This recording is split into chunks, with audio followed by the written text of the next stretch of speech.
What's up guys, it's Punchy, and today I continue my long journey by ranking every single Deepwoken weapon based on its combat performance, special capability, and build diversity, similar to the previous light weapon assessment, which you should watch. My focus for today will be on the largest and most popular weapon class in Deepwoken, our medium weapons. I'll do my best to share a little bit about each weapon, but I'll include a quick breakdown of my tier list, which you can skip through if you haven't seen my last video. And that's about it. To start off our ranking with a tier list breakdown, all the way at the top we have S tier, which is self-explanatory. These weapons perform well while being diverse, unique, and fun. A tier, solid and reliable picks for any type of gameplay, but they just aren't hitting that peak. B tier, decent options that can be useful in a few different situations, but aren't as capable as the others. C tier, these weapons exist. Finally, we have D tier. D stands for don't use this weapon. Either it's bad, boring, and useless, whatever it may be, you should probably never pick this up unless you're progressing a build. Underneath this, we have a special category specifically for weapons that could use a rework, buff, or unique crit. Of course, I'll still explain their viability as well, but I wouldn't consider these as great options since they're missing something vital to their kit. Now, without further ado, let's begin ranking every single Deepwoken weapon, starting with Fist.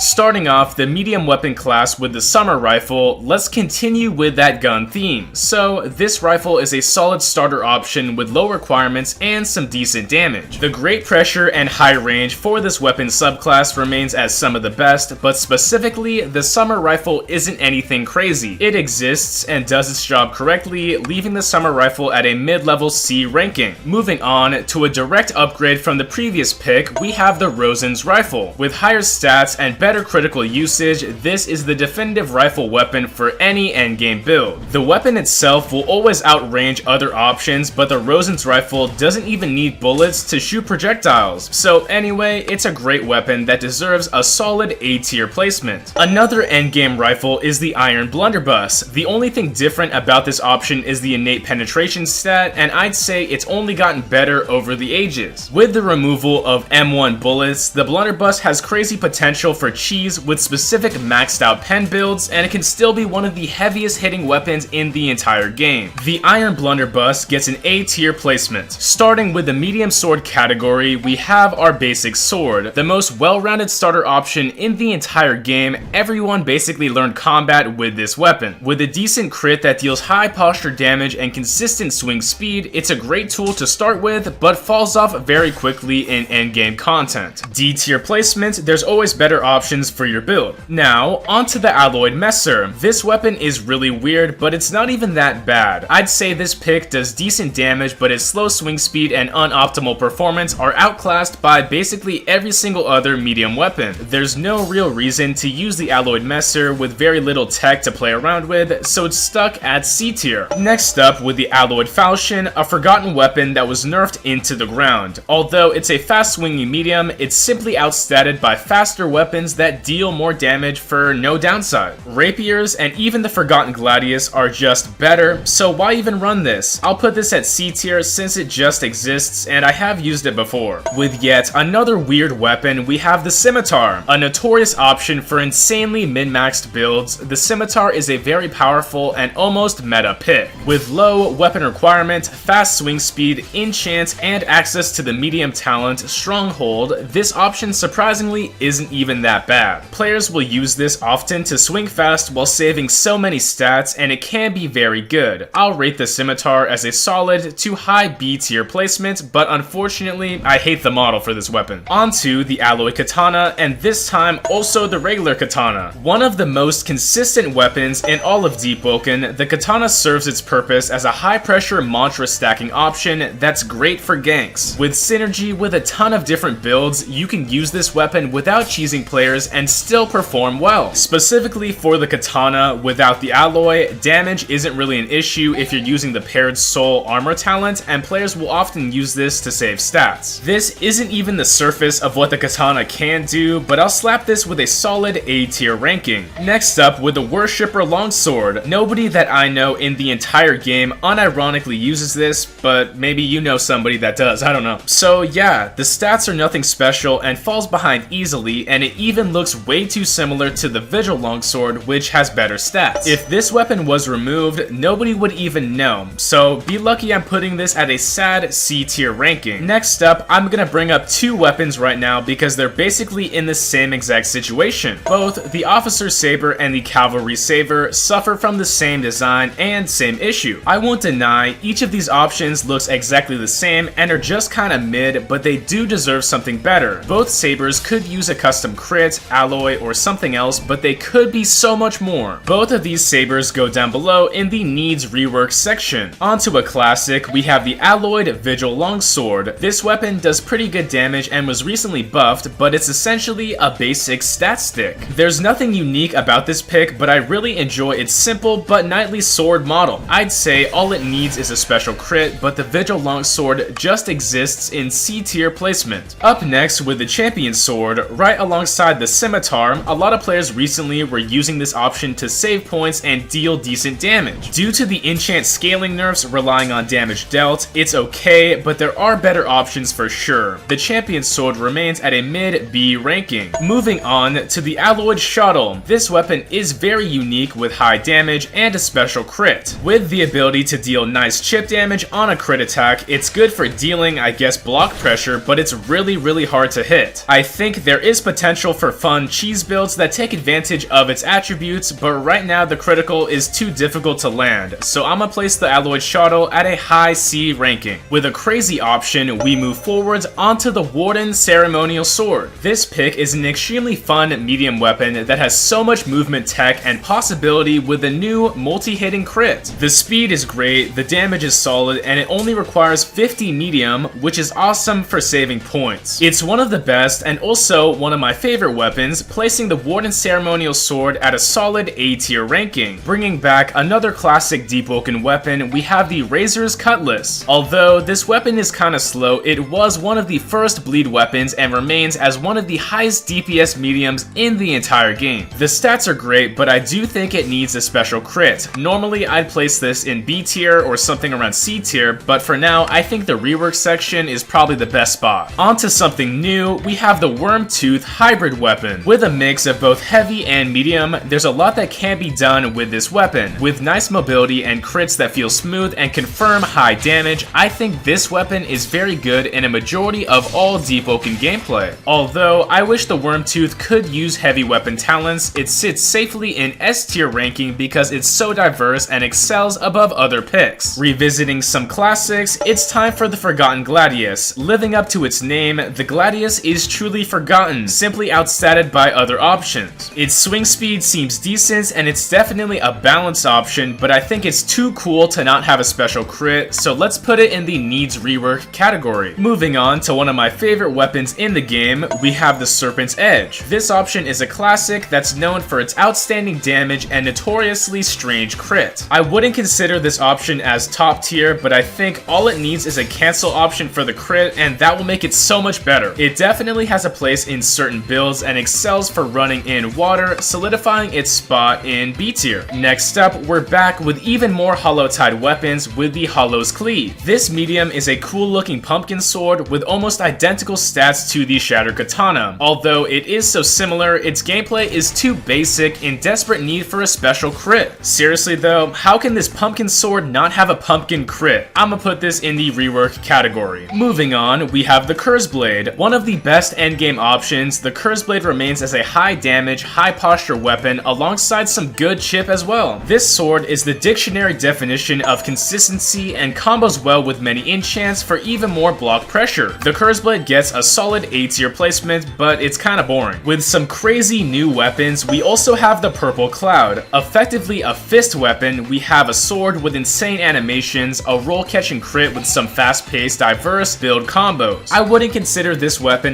that competitively viable, but it is very useful in more situations than one. The Purple Cloud receives a simple S tier rating for its versatility and unique attributes that definitely make it stand apart. Finishing off the medium sword category, it's about time for the Shattered Katana. A Deepwoken classic, this sword is much more than just a stat stick. With a ton of confirmable options with the Shattered Katana crit, solid enchants, and viability with the Poser's Ring, it's a versatile option that is very fun to run. Solid S tier ranking ranking for the Shattered Katana. Beginning the medium spear category, we have two weapons that are practically the same, the Iron Tusk and Iron Spear. By comparing the stats, not much has actually changed, but they basically serve the same purpose. Similar to the Iron Cestus, many players run this spear to min-max mantra builds while getting a free enchant alongside the crazy default spear crit. I consider both of these C-tier options because I've seen it work if used exclusively for cheese builds. Next up, with the Alloyed Gromorian Long Spear. This thing is very weird. Previously a fun option, the critical on this weapon is very techy if used correctly. We can definitely pull people around, but the targeting feels odd. Besides this, the Alloyed Gromorian Long Spear is simply outclassed by Great Spears stat-wise, leaving it behind in C tier. Moving on to the Ritual Spear. As I made this script, I almost forgot about this weapon's existence because it really serves zero purpose. With a nearly identical design to the Gromorian Long Spear, it's a lackluster weapon that does not have a purpose on endgame builds. The Ritual Spear is D tier and there's no reason to run this ever. Up next, with our near endgame spears, we have the Archon's War Spear. This weapon's stats are fairly low compared to other spears, resulting in great gank builds that invest in other areas besides weapon. It's a good, consistent spear that's flexible, earning the Archon's War Spear a high tier A ranking. Following this, we have the legendary Imperial Staff. Technically classified as a spear, this staff has extremely good stats, hard to read animations, and several different crits that remain as some of the best in the entire game. You don't even need that much strength to run this, allowing for fun builds and cool confirmable combos, earning the Imperial Staff an easy S tier ranking. Continuing our discussion about new content, let's talk about the Alloyed Trident Spear. This thing hits hard with decent stats, but is defined by its linear charge critical. Although this option lacks tech, its crazy movement and roll catching capability, especially in lag, grant this trident all it needs to perform well. Honestly, I'm biased and love this weapon, so I'm placing this in mid-level A tier. Onto the Serrated War Spear. This spear is a consistent bleed weapon that does very high damage, and for some reason, if you have the same amount of stats, it actually outclasses the Kurzglaive endgame spear, which is weird. So yeah, it's just equal, if not better, than the Kurzglaive. The Serrated War Spear gets a high B or low A tier ranking for being weird, yet solid. Alongside the War Spear, I guess it's time to talk about the Kurzglaive. This spear is a very consistent weapon with innate bleed that hits hard, but not as hard as the Serrated War Spear. So trust me, it's very good, but that single interaction keeps it at the same tier, right next to the War Spear. Back with yet another Hollow-Tide weapon, we have the Blood-Tide Trident. I think this weapon could be crazy, and it definitely benefits due to its very weird crit. The M1 stats are decent, but the crit that snipes players and brings them close is probably one of the most fun and wacky things that I've ever seen in Deepwoken. There's a few insane confirmable combos with this weapon that I discussed in a recent video, so I think the Blood-Tide Trident exists in the A tier rank. Next up, with the Rifle Spear. A lot of players sleep on this weapon, and it even surprised me when I saw its full potential. With outstanding damage alongside a range crit that confirms mantras, the Rifle Spear excels in its category as a valid poking tool. There's definitely a learning curve with this pick, but I think it deserves its A tier placement. Finishing off the spear category with, in my opinion, the best option, we have the True Seraph Spear. Spears as a whole are very solid in the current PvP meta, and the True Seraph Spear swings fast and outdamages all the rest with optimal speed demon usage. For an inexperienced player, this isn't the spear you should be using, but for maximum potential, the True Seraph Spear reaches the peak of Deepwoken weapons. The True Seraph Spear safely secures its place in S tier. Starting off the club category, we have the Mace. This one's the starter mace that one-shots block with solid blunt damage, and there's nothing much else to say, leaving the Mace down in D tier. I'll save some time with this rating, but the new mid-level Tooth Club and Morningstar have basically the same purpose and I guess ranking. As the filler progression level clubs, there are always going to be better options, but both of these maces have innate bleed while simply outclassing other swords with the same requirements. I consider these better than most weapons in all of Deepwoken alongside their hard-hitting crits, so both these mid-level clubs remain at a solid A tier placement. Up next, we have the Sacred Hammer, the definitive hammer pick for early game Deepwoken. This thing works well and reaches high damage with the use of Speed Demon. It's another solid pick and very deserving of an A tier ranking. Finishing up the club category, as well as all regular mediums, we have the new Pernok Club. This is the essential stat stick of maces, dealing very high damage with bleed at the top of the entire weapon class. The guard break critical is decent in the current Deepwoken meta, and the talents are also very valid, so this is a solid to high A tier ranking for the Pernok.